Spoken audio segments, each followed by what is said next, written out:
오늘 우리에게 주시는 하나님의 말씀은 베드로전서 1장 3절부터 7절까지 말씀입니다.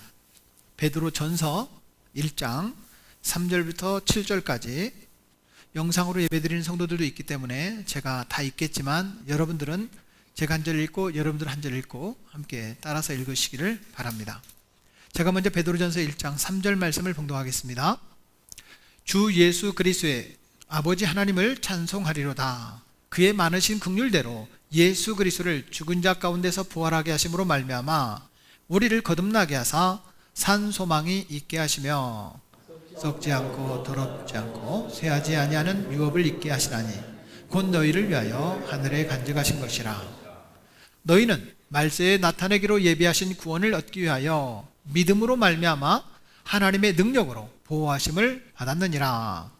그러므로 너희가 이제 여러 가지 시험으로 말미암아 잠깐 근심하게 되지 않을 수 없으나 오히려 크게 기뻐하는도다. 함께요. 너희 믿음의 확실함은 불로 연단하여도 없어질 금보다 더 귀하여 예수 그리스도께서 나타나실 때에 칭찬과 영광과 존귀를 얻게 할 것이니라. 아멘. 오늘 우리에게 주시는 하나님의 말씀의 제목은 산소망으로 살아가는 원리라는 말씀으로 은혜를 나누려고 합니다. 함께 따라서 한번 말씀해 주시기 바랍니다. 산소망으로 살아가는 원리.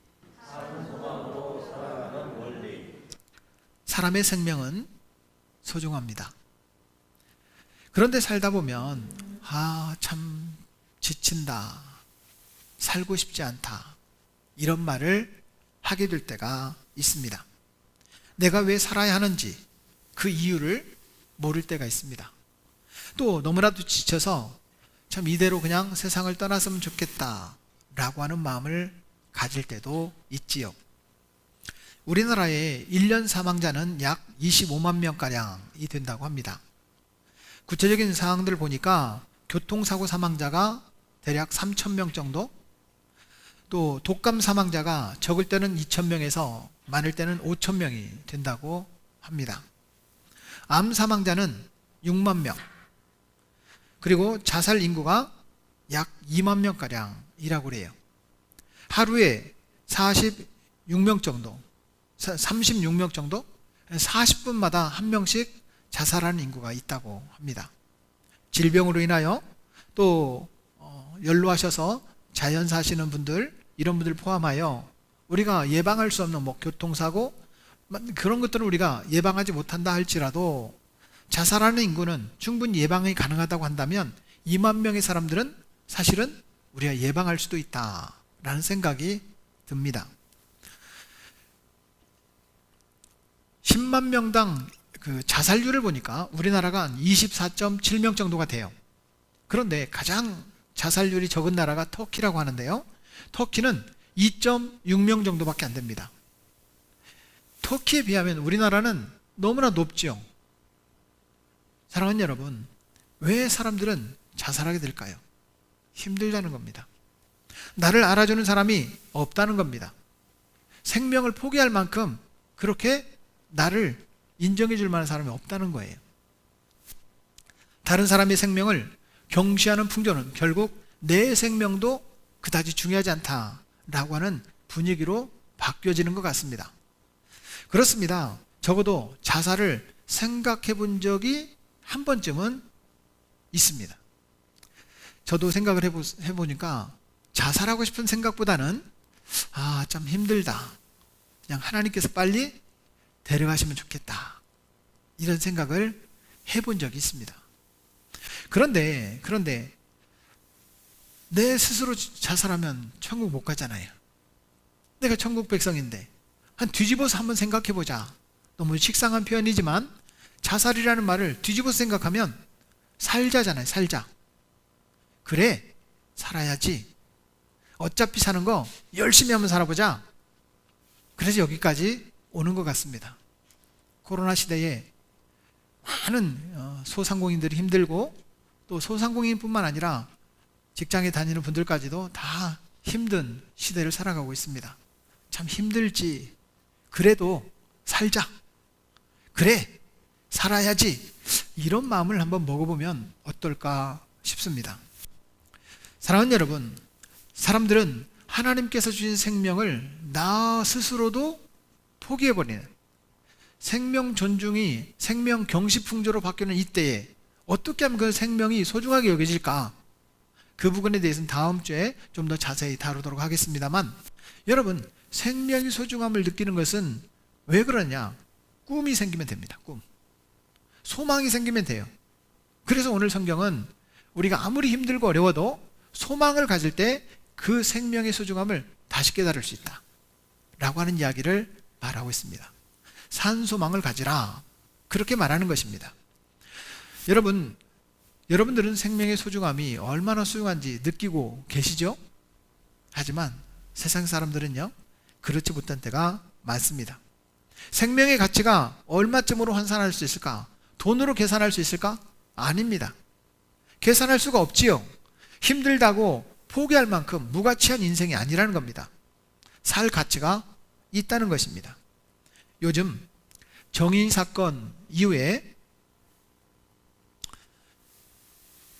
유아 폭행 사건, 또 유아 이렇게 사망 사건, 이런 사건이 계속 뉴스를 통해 올라오고 있습니다.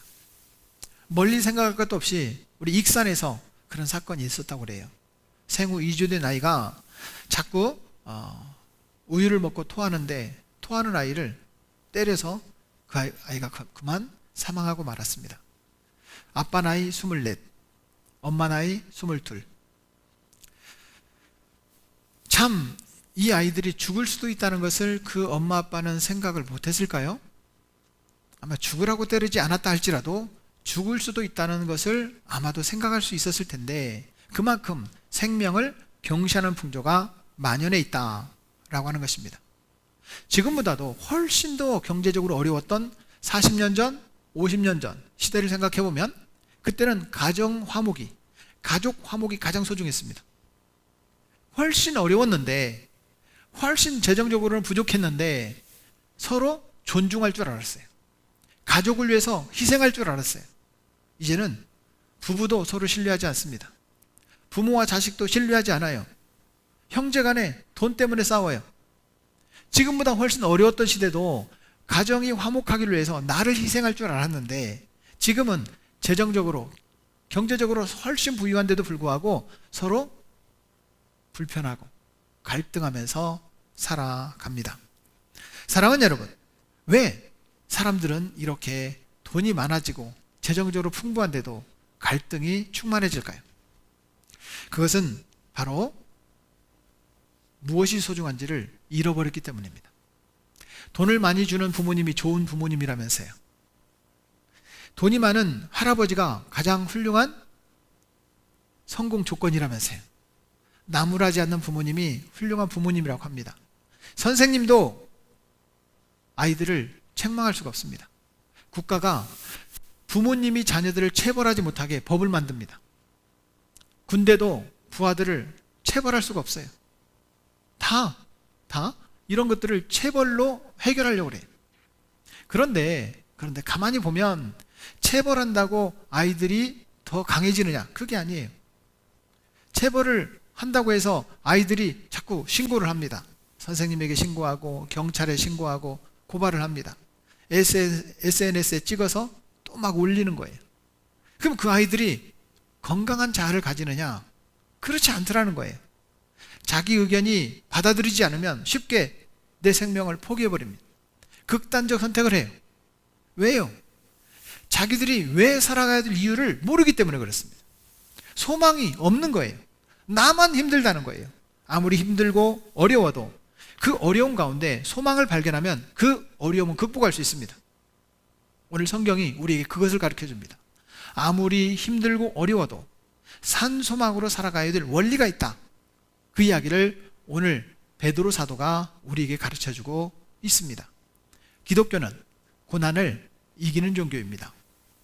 베드로 사도는 네로 황제의 핍박 가운데 성도가 붙들리기만 해도 목숨을 잃는, 그냥 목숨을 잃는 게 아니라 아주 비참하게 생명을 잃을 수밖에 없는 그런 상황이었습니다.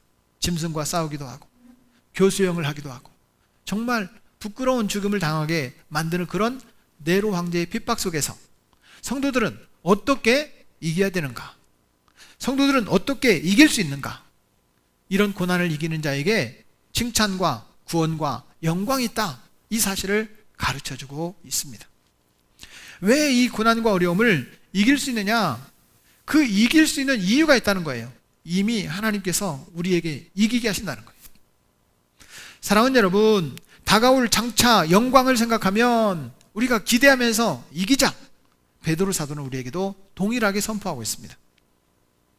성도는 이렇게 고난에 주목하는 것이 아니라 승리에 주목하는 사람들입니다. 특별히 오늘 3절 말씀에 보면 예수님께서 산 소망이 있게 하신다 라고 말씀하시는데, 현대인의 성경을 통해 한번 살펴보겠습니다. 그분은 우리를 불쌍히 여기셔서 죽은 사람들 가운데서 부활하신 예수 그리스도를 통해 우리를 거듭나게 하시고 살 희망을 갖게 하셨으며, 따라하겠습니다. 살 희망을 갖게 하셨으며, 아무리 힘들어도 죽으려고 하는 것이 아니라 살 희망을 갖게 하셨다는 거예요. 적어도 지금 이 시대를 살아가는 우리는 네로 황제의 핍박 속에서 살아가던 당시 시대와는 너무나도 다른 자유한 시대에 있습니다. 물론 기독교인으로 살아간다는 것이 요즘에 비난을 당하기도 하고, 요즘에도 교회 다녀? 이렇게 의아히 생각하는 사람들이 있다고 그래요. 그런데 교회에 온다고 해서 우리가 감옥에 가거나 순교를 당하거나 그런 시대는 아닙니다. 우리보다도 훨씬 힘들었던 그 당시에 초대교회 성도들에게 베드로 사도는 이렇게 말하는 거예요. 살 희망을 갖게 하신다. 다시 한번 따라서 해주시겠습니까? 살 희망을 갖게 하신다. 예수님께서, 우리 하나님께서 살 희망을 우리에게 주신다는 거예요. 사랑하는 여러분, 이 땅이 아무리 힘들고 어려워도 살 소망을 가지고 살아가기를 주의 이름으로 축복합니다. 반드시 이깁니다. 이기게 하십니다. 그것이 하나님의 계획이라는 거예요. 베드로 사도는 지금 그 사실을 우리에게 선포하고 있습니다. 그렇다면 이런 시련과 고난 속에서 우리가 어떻게 살 소망을 가질 수 있을까요? 절망이 아니라 소망을 가질 수 있는 방법을 우리에게 가르쳐주고 있습니다. 사랑하는 여러분, 산 소망을 갖게 되는 방법이 있습니다. 첫째는 주님 안에 희망이 있음을 믿어야 됩니다. 따라하겠습니다. 예수님 안에 희망이 있습니다. 그렇습니다. 성경의 배경은 본도, 갈라디아, 갑바도기아, 소아시아 지역에 있었던 성도들입니다. 이 소아시아 지역에 있던 성도들은 지금 말할 수 없는 고통을 당하고 있어요. 네로 황제의 그 광기 어린 핍박이 기독교인들이 붙잡히기 원하면 굶주린 사자와 싸움을 시키는 거예요. 어떻게 우리가 사자와 싸워서 이길 수 있겠습니까? 검투사로 싸우게 만드는 거예요. 우리끼리 싸우게 만드는 거예요. 자식이 부모를 죽이게 만드는 거예요. 이런 핍박의 시대에 사랑하는 여러분, 어떻게 우리가 이 고난을 이길 수 있을까? 어떻게 하면 넘어져도 일어날 수 있는, 넘어져도 또 일어날 수 있는 오뚜기 신앙을 가질 수 있을까? 베드로 사도는 우리에게 그렇게 강조합니다. 3절 말씀을 다시 한번 제가 보겠습니다. 너무나도 소중한 말씀인데요. 우리를 거듭나게 하사 산 소망이 있게 하시며, 우리를 예수님 안에서 새롭게 태어난 거예요. 예수님을 믿는 사람은 다시 태어난 거예요. 다시 태어난 예수 믿는 사람은 어떤 소망? 살아있는 소망. 지금도 살아있는 소망으로 살게 된다. 죽을 것을 두려워하지 말고 살아있는 소망을 가지고 살아가자. 이것입니다. 지금 베드로 사도가 이 불같은 시련에서 벗어날 방법이 있다고 합니다. 예수님 안에 소망이 있다. 따라하겠습니다. 예수님 안에 소망이 있다. 이 신앙으로 살아가라고 하는 것입니다. 사랑하는 여러분, 예수님 안에 소망이 있습니다. 이 사실이 믿어지십니까? 믿으시기를 축복합니다. 그렇다면 우리가 예수님 안에 소망이 있는데 이 어려운 고비 가운데, 정말 감당할 수 없는 어려운 고비 가운데 사람들이 선택하는 두 가지 방법이 있습니다. 하나는 절망을 선택합니다. 하나는 소망을 선택해요. 절망을 선택하면 그 위기와 어려움이 극복이 되느냐? 더 깊은 수렁에 빠지게 되어 있습니다. 그런데 이 위기와 어려움을 극복해보자 하는 소망을 갖게 되면 용기가 생깁니다. 힘이 생겨요. 그러면 그 위기를 또 극복하게 됩니다. 아슬아슬하게 그 고난을 넘어갑니다. 그런데 그 고난의 기간이 1년이 되고 5년이 되고 10년이 되면 아슬아슬이 아니라 그 인생이 그렇게 살아가는 거예요. 이미 극복한 거예요. 그런데 포기하면 거기서 끝입니다. 아무리 고난이 있다 할지라도 거기에서 포기하지 말고 소망을 품고 살아가기를 주의 이름으로 축복합니다. 인도의 복음 전도자 요띠와 릴리라고 하는 두 여자 청년이 있습니다. 마치 가녀린 우리 최영 간사님이나 우리 하영 간사님처럼 20대 초반의 청년들이에요. 이 청년들이 예수님을 믿고 복음을 전하러 가는 거예요, 둘이. 그런데 강가우타라고 하는 마을에 전도하러 갔습니다. 이 강가우타 마을에 복음을 전도하러 갔는데 사람들이 웅성웅성 모여 있는 거예요. 그곳에 가서 지금 뭘 하고 계십니까? 라고 물어보니까 엄마가 귀신 들린 딸아이를 힌두교 승려에게 데려온 거예요. 이 딸아이를 귀신으로부터 자유함을 얻으려면 이 힌두교 승려에게 제물로 바쳐서 이 딸을 죽여 제사를 드려야 된다는 거예요. 엄마가 귀신 들린 딸아이를 힌두교 승려에게 제물로 드려서 지금 딸아이를 잡으려고 제사를 준비하고 있다는 거예요. 이 요띠와 릴리는 선교사님에게 전화를 했습니다. 선교사님, 이런 상황인데 이거 어떻게 될까요? 너희가 배운 대로 해라. 요띠와 릴리가 힌두교 사원의 승려에게 이렇게 말했습니다. 아이를 죽이지 마시오. 2000년 전에 예수님이 이미 죽으셨습니다. 이 아이 안 죽여도 됩니다. 귀신을 우리가 물리치겠습니다. 힌두교 승려가 보니까 20대 초반의 젊은 여학생 둘이 뭐 귀신을 물리친다고 하니 기가 막힌 거예요. 그래라 한번. 너희가 귀신을 물리치면 좋겠지만 만약에 못 물리치면 너희 둘이 제물이 돼야 된다. 요띠와 릴리가 담대하게 이렇게 말합니다. 좋습니다. 우리가 귀신을 물리칠 테니 그러면 귀신이 물러가면 이 힌두교 사원을 무너뜨리고 여기에 교회를 세웁시다. 힌두교 승려가 기가 막힌 거예요. 아이고 너희가 뭘 한다고. 그렇게 하자고. 동네 사람들이 다 봤습니다. 다 들었어요. 시간을 얼마나 주면 좋겠느냐? 힌두교 승려가 물었습니다. 요띠와 릴리는 이렇게 말합니다. 15분만 주십시오. 15분 동안 자기들이 만약에 귀신을 못 쫓아내면 제물이 돼야 되는 거예요. 여러분 이때 주여 귀신 좀 물러가게 해주세요. 이렇게 기도했을까요? 힘을 내어 기도하기 시작합니다. 나사렛 예수 이름 명하노니 이 아이에게 들어있는 귀신은 물러갈지어다. 15분 만에 귀신이 물러갔습니다. 더 놀라운 사실은 이 힌두교 승려가 망치를 가져와서 힌두교 사원을 자기가 무너뜨렸어요. 그 자리에 세워진 교회가 강가우타 교회입니다. 사진이 이렇게 지금 벽이에요. 여기가 교회예요. 여기는 힌두교 사원이 있었던 곳이라는 겁니다. 사랑하는 여러분, 예수님을 믿지 아니하면 귀신 들려서 내 아이도 죽이게 됩니다. 예수님의 소망을 두면 죽을 수 있는 아이도 살리게 되는 거예요. 요띠와 릴리가 그 전도를 하고 난 뒤에 릴리라는 친구가 지금 저 교회에서 사역을 하고 있다고 합니다. 사랑하는 여러분, 저와 여러분들이 귀신의 손에 붙들리지 말고 세상의 욕심에 붙들리지 말고 예수 그리스도에게 소망을 두고 살아가시기를 축복합니다. 우리는 죽을 존재가 아니에요. 살 존재입니다. 예수님 안에 소망이 있습니다. 우리가 너무나도 잘 아는 찬송 가운데 예수 안에 소망이 있네 라는 찬양 있죠.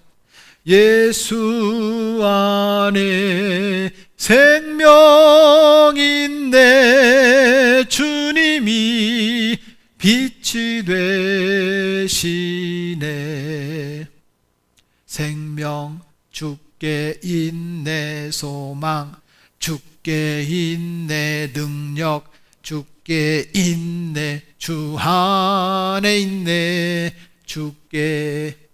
사랑하는 여러분, 예수님 안에 참 소망이 있습니다. 아멘. 예수님 제가 믿습니다.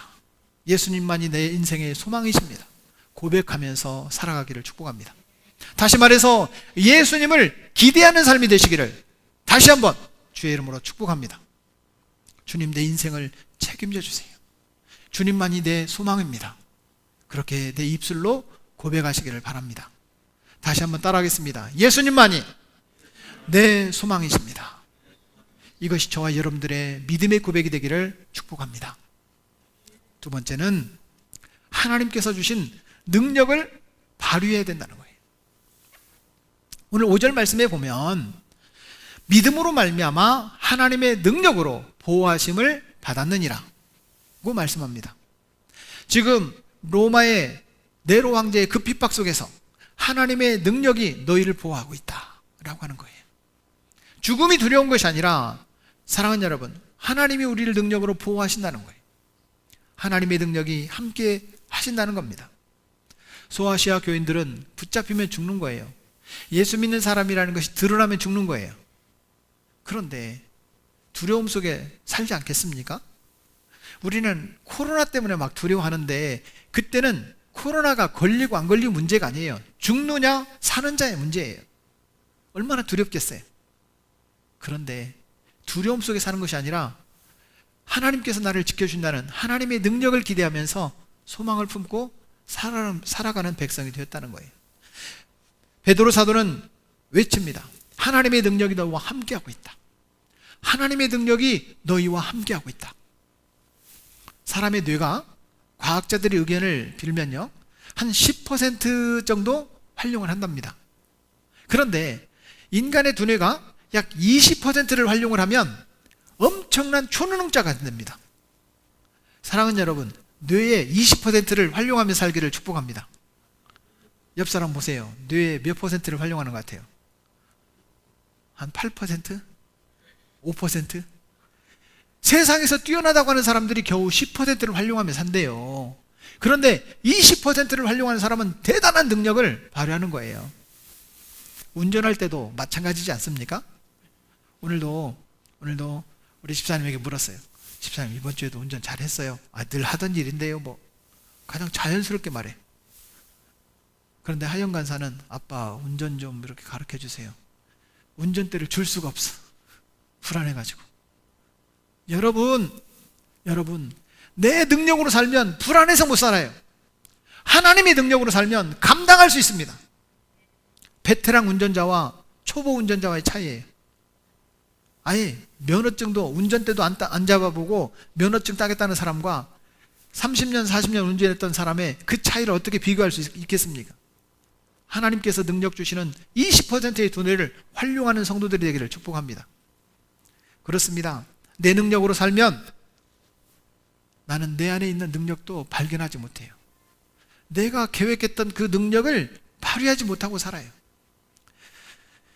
린다라고 하는 미국의 50세 드신 아주 평범한 아주머니가 있었습니다. 미주리 주에 살고 있었던 이 50세 아주머니가 생일날 엄청난 일이 터진 거예요. 남편이 아내 몰래 빚을 졌는데 그 빚이 해결할 수가 없어서 그날 차업딱지가 들어온 거예요. 아무것도 가져갈 수 없고 빈몸만 나올 수밖에 없었어요. 남편은 너무나도 미안해서 아내를 떠나 도망가 버렸어요. 결국 아내와 내 자녀가 갈 데가 없는 거예요. 너무나도 창피하고 부끄러워서 린다 여사는 내 아이를 데리고 아무도 자기를 알지 못하는 하와이의 빅 아일랜드라는 곳으로 이사를 합니다. 그리고 하루에 16시간씩 일하면서 가족들을 돌봤어요. 하루는 하와이, 안 가봤지만 하와이 이 해변을 거니는데 너무 자기가 초라하고 부끄러운 거예요. 야, 내가 인생을 이렇게 살고 끝내서는 되겠나? 아름다운 것을 여러분 거닐면서 본인 스스로가 이렇게 살면 안 되겠더라는 거예요. 야, 어차피 내 인생 진짜 하고 싶은 일을 하면서 살자. 하나님께서 그런 감동을 주셨어요. 좋다. 진짜 하고 싶은 일을 하면서 살자. 20살 때 그만뒀던 그림을 한번 그려보기로 마음먹습니다.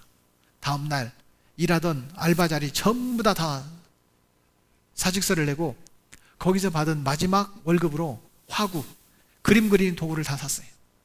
좁은 집으로 들어가서 그림을 그리기 시작합니다. 진짜 하고 싶은 일, 30년 전에 자기가 그만뒀던 그림 그리는 일을 시작합니다. 너무 행복한 거예요. 여러분, 행복하게 그림을 그리니까 작품이 나오겠어요? 나오겠어요? 나오죠. 그것을 표구를 해가지고 길에서 팔기 시작합니다. 그런데 첫 작품이 1,500달러에 팔렸어요. 1,500달러.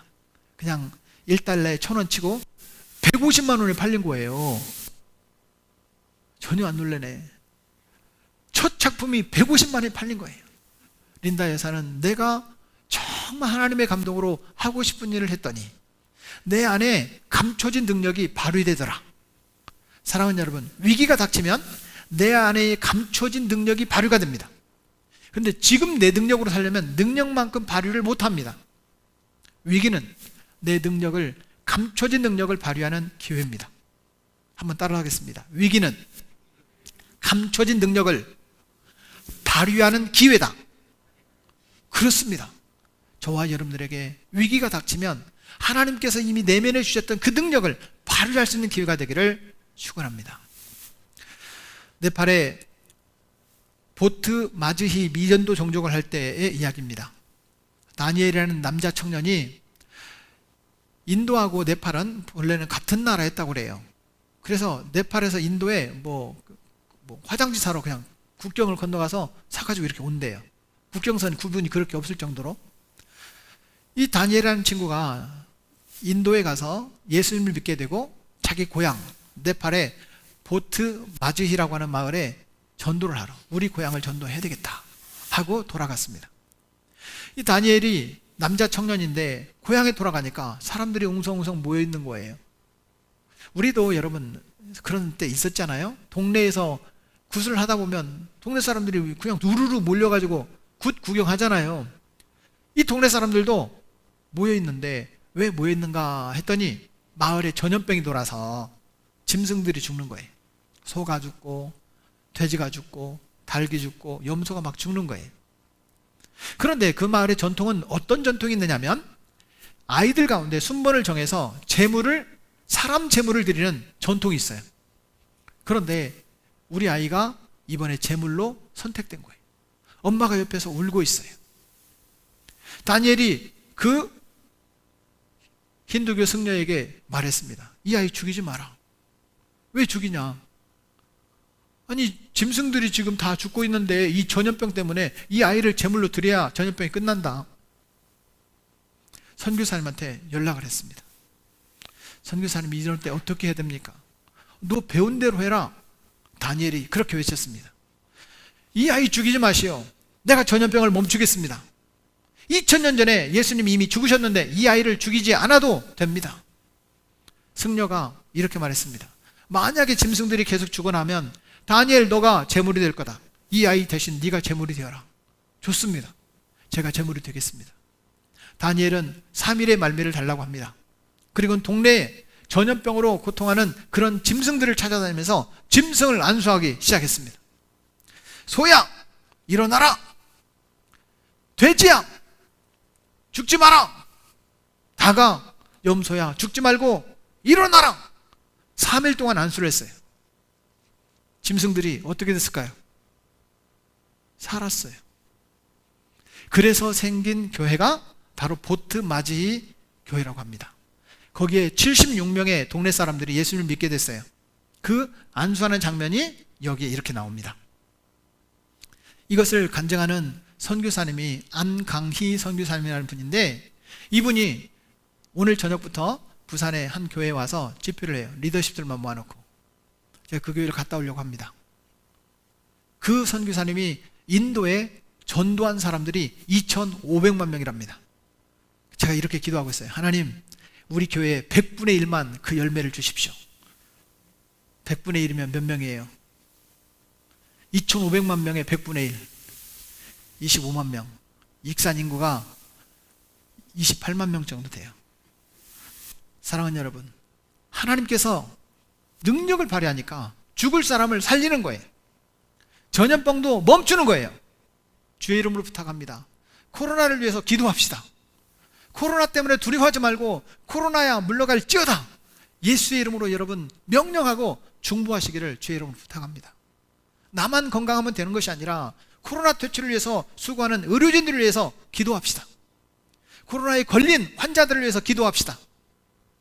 백신 개발을 위해서 더 힘쓰고 치료제 개발을 위해서 힘쓰고 있는 의료진들을 위해서 기도합시다. 사랑하는 여러분, 저와 여러분들이 기도할 때 예수님의 능력이 우리를 통해 증거되게 될 줄로 믿습니다. 주님은 말씀하십니다. 내게 능력 주신 자 안에서 내가 모든 것을 할 수 있느니라. 따라하겠습니다. 내게 능력 주시는 자 안에서 내가 모든 것을 할 수 있느니라. 어떤 것을 할 수 있다고요? 모든 것을 할 수 있답니다. 주님의 능력으로 살아가기를 바랍니다. 내 능력은 한계가 있어요. 분명히 한계가 있습니다. 사랑하는 여러분, 예수님의 능력을 발휘하면 내 능력 이상의 아름다운 열매를, 풍성한 열매를 맺게 될 줄로 믿습니다. 마지막 세 번째는 시련을 긍정적으로 대처할 수 있기를 축복합니다. 따라하겠습니다. 절대 긍정, 무조건 긍정, 이때나 저때나 긍정, 항상 긍정, 절대 긍정의 믿음으로 받아들이는 거예요. 오늘 6절 말씀을 한번 볼까요? 오히려 크게 기뻐하는도다.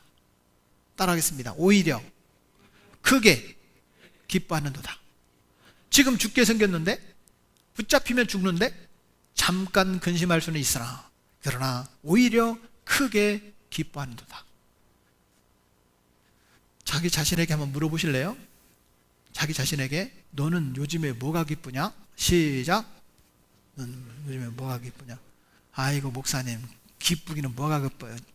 죽겠어요. 예, 그게 실제 우리의 심정이에요. 그렇지 않습니까? 그렇지만 오히려 크게 기뻐하는도다. 오늘 성경은 우리에게 오히려 크게 기뻐하라 라고 말합니다. 사랑하는 여러분, 사람들은 시련을 당하면 시련 때문에 문제가 아니라 그 시련 때문에 감정이 부정적으로 바뀌는 거예요. 장사가 안 됩니다. 기분 나쁘죠? 그럼 누구한테 화내요? 아내에게 화내요. 아내에게. 가장 가까운 사람에게. 자녀들에게 화를 내요. 장사가 안 되는데 왜 아내에게 화를 내요? 장사가 안 되면 오히려 아내와 자녀들과 똘똘 뭉쳐서 화목해야지. 장사가 안 되는데 아내에게 화를 내. 그러니까 부부간에 불편해. 여러분, 자식들에게 화내니까 자식들이 아빠 엄마가 화를 내면 더 똑바로 살아야 되는데 더 삐뚤어져. 장사가 안 된 것이 가정이 깨지는 거예요. 오히려 장사가 안 되면 부부가 더 화목하십시오. 자녀들과 함께 옛날에는 칼질했으면 요즘에는 짜장면 시켜놓고 라면을 끓여놓고 파티를 해요. 그렇게 행복하게 더 문제를 해결해 나가야 되는데 부정적 감정에 사로잡히니까 자꾸 화를 내는 거예요. 분노하는 거예요. 3월 마지막 주에 제가 분노에 대한 설교를 하려고 합니다. 코로나 시대에 왜 우리가 분노하는가? 그 설교를 제가 3월 마지막 주에 할 겁니다. 그렇습니다. 인생지사 세옹지 마라는 말씀이 있습니다. 이 고사성에 보면 사람은 좋은 일이 있을 때도 있고 힘들 때도 있다. 힘든 것도 어려운 것도 때가 지나면 그냥 지나간다. 세상 사람도 그렇게 말을 해요. 세상 사람도 좋은 일도 있지만 힘든 일도 있고 힘든 일이 있으면 또 좋은 일도 생긴다. 골짜기가 있으면 정상도 있고 정상에 올라가면 또 내려와야 된다. 이런 뜻이에요. 사랑하는 여러분, 분명한 것은 우리가 잠깐 시련은 있지만 근심할 수 있지만 그러나 그것은 짧게 걱정이 되지만 그것은 짧게 그리고 오히려 크게 기뻐하는도다. 오히려 크게 기쁨을 선택하시기를 축복합니다. 절대 긍정의 모습으로 내가 선택하는 거예요. 여러분, 슬퍼하며 살 거예요? 기뻐하며 살 거예요? 선택하는 거예요. 내가 선택하면 기뻐지는 거예요. 그런 아름다운 열매가 맺어지기를 축복합니다. 된답니다. 그러면 그걸 선택해야죠. 슈퍼맨이라는 영화를 아시죠? 슈퍼맨이라는 영화의 남자 크리스토퍼 리브라는 사람이 있습니다. 크리스토퍼 리브가 슈퍼맨 때문에 엄청난 인기를 얻었어요. 인기를 얻으니까 말을 타는 거, 말. 승마. 여러분 주의 이름으로 부탁하는데 말 타지 마세요. 말 타다가 넘어져가지고 목뼈가 부러졌어요. 그래서 전신마비가 된 거예요. 움직일 수가 없어요. 그렇게 인기를 얻었던 영화배우가 목이 부러지고 전신마비가 되어서 남의 도움을 받지 않고는 한순간도 살 수 없는 그런 약한 존재가 됐어요. 크리스토퍼 리브는 이렇게 생각합니다. 내가 죽어야 되겠다. 죽고 싶어도 자기 마음대로 죽을 수가 없어요. 움직일 수가 없으니까. 늘 자기는 절망하고 나는 죽어야 된다. 나는 기회만 되면 난 죽을 거다. 자살을 생각을 하고 있었습니다. 그런데 그 사실을 아내 데이나가 알게 됐어요. 남편을 향하여 이렇게 말합니다. Still you. 아직 당신이에요. 살아만 주세요. 아직 당신은 당신이에요. 우리 영어 공부 한번 할까요? Still you. 아직 당신은 내 남편이에요. 살아만 있어주세요. 전신마비 남편. 어디다 써먹어요? 아무 데도 써먹을 수 없는데, 야, 이런 아내 여러분, 이런 아내가 되시기를 축복합니다. 남편 여러분, 전신마비는 절대로 되지 마십시오. Still you. 당신은 아직도 내 남편이에요. 살아만 주세요. 이 말에 용기를 얻었어요. 크리스토퍼 리브가 그러면 내가 뭘 할 수 있을까? 나와 똑같이 전신마비를 가지고 있는 사람들을 위해서 모금운동을 하자. 자기가 직접 사업을 할 수가 없으니까 모금운동을 하자. 사람들이 크리스토퍼 리브가 이런 상황이 있는 것을 안타까워해서 모금에 동참하기 시작했습니다. 얼마를 모았느냐? 2천억 원을 모았어요. 2천억 원. 그리고 전신마비 환자들을 치료하는 연구비로 이걸 기부하게 됐어요. 오히려 건강했을 때보다 훨씬 더 많은 일을 크리스토퍼 리브는 감당하고 있다는 겁니다. 절망을 선택했다면 이 사람은 벌써 죽었을 겁니다. 그런데 그 아내의 이 한마디, Still you. 아직도 당신은 내 남편이에요. 살아만 있어주세요. 이걸 선택하니까 훨씬 더 많은 일을 감당하게 되는 거예요. 사랑하는 여러분, 저와 여러분들도 절대 긍정의 믿음으로 살아가기를 주의 이름으로 축복합니다. 부정적 감정을 내려놓고 부정적 감정을 아예 포기하고 절대 긍정의 믿음을 선택하십시오. 이건 내가 할 수 있어요. 부정적 감정을 선택해가지고, 여러분, 남편이 마음에 드는 아내가 어디 있습니까? 이 세상에. 그렇죠? 남편들은 아내가 마음에 들어요. 전혀 반응이 없는데, 남편들은 아내가 좋다는 거예요. 네, 아내들은 남편이 마음에 안 들어. 오래 살면 오래 살수록 마음에 안 들어. 그런데 여러분, 그렇게 살면 행복합니까? 그래도 내 남편밖에 없어. 그래도 내 아내밖에 없어. Still you. 아직도 당신은 내 남편이에요. 아직도 당신은 내 아내예요. 사랑하는 여러분, 절대 긍정의 믿음으로 산다면 우리도 더 많은 일을 감당할 수 있습니다. 크리스토퍼 리브의 얘기가 아닙니다. 바로 내 얘기입니다. 우리의 얘기예요. 절대 긍정의 믿음을 가질 때 위기와 고난은 극복할 수 있습니다. 우리는 지금 고난 중에 있습니다. 코로나가 언제 끝날지, 백신은 내가 언제 맞게 될지, 다른 사람 말고, 뉴스에 나오는 얘기 말고 나는 과연 백신을 언제나 맞을 수 있을지 걱정이 됩니다. 65세 이상은 이게 효과가 없다네? 그러면 나는 언제 맞지? 두려워합니다. 두려워할 것이 아닙니다. 이 고난 가운데 우리는 산소망이 되시는 예수 그리스도를 의지하시기를 축복합니다. 이 고난을 극복할 수 있는 방법 3가지를 오늘 말씀드렸습니다. 다시 한번 정리합니다.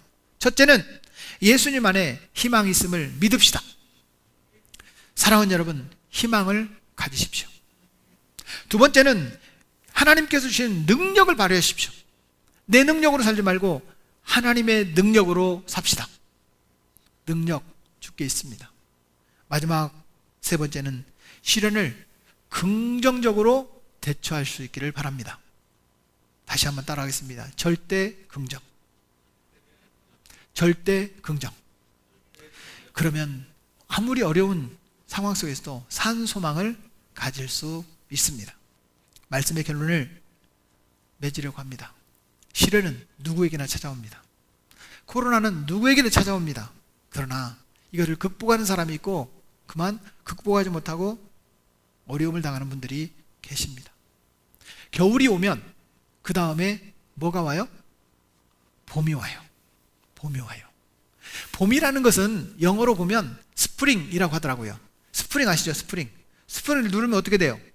퐁 튀죠. 여러분, 봄이 그렇게 오는 거예요. 이 스프링이라는 영어 단어를 사전에 찾아보니까 이런 뜻이 있더라고요. 꿩이 푸드탁 날아가는 거예요. 식물이 싹을 확 틔우는 거예요. 불꽃이 확 타오르는 거예요. 이것이 스프링이에요. 여러분, 봄은 왔어요. 지난 3월, 2월 3일 날이 입춘이에요. 지금이 겨울이에요, 봄이에요? 봄이라니까요. 봄이 시샘하면서 꽃샘추위로 지난주에 잠깐 추웠죠? 수도가 또 얼었어, 지난주에. 봄인데. 그래도 봄은 봄이야. 그런 노래 있죠, 복음성가 가운데. 봄이 왔네, 봄이 와? 복음성가 아닙니까? 에이고, 참말로. 목사님이 무슨 봄이 왔다고. 지금 봄이라니까요? 겨울은 지나갑니다. 봄이 왔습니다. 우리 인생에도 겨울은 지나갑니다. 여러분, 봄을 기대하십시오. 봄을 기대하십시오. 말씀의 결론을 맺습니다. 시련을 당할 때 주님 안에서 희망을 가집시다. 주님의 능력으로 삽시다. 절대 긍정을 선택합시다. 그러면 주님은 말씀하십니다. 칭찬과 영광과 구원을 주신다. 따라하겠습니다. 칭찬과 영광과 구원을 주신다. 그런 믿음으로 살아가시기를 주의 이름으로 축복합니다. 원포인트 메시지를 우리 같이 한번 읽어볼까요? 시작! 참 소망이신 예수님께서 가르쳐 주시는 고난을 극복하는 원리, 주님 안에서 희망을 품고 주님의 능력으로 절대 긍정의 믿음을 소유하는 성도가 됩시다. 그런 성도가 되기를 축원합니다.